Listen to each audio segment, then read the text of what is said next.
وصفتي اليوم سهلة ماهلة بنينة وخفيفة من فوق، تصلح دبرت فطور وإلا دبرت عشاء. اقعدوا معايا وشوفوا طريقة التحضير.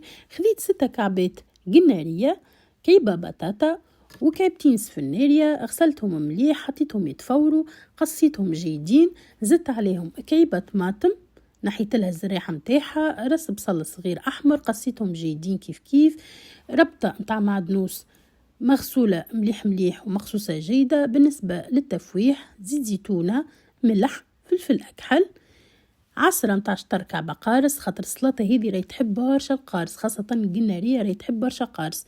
زينتها بكعيب عظم مسموطة، شوية زيتون، عندي كمية متاع تريليا ملحتها ومرغتها في الفرينة كيف ما يقول الفاهم، وقليتهم وهكا دبرتنا لليوم حضرت. إن شاء الله يا ربي تكون عجبتكم، وفي وصفة أخرى. بسلامة.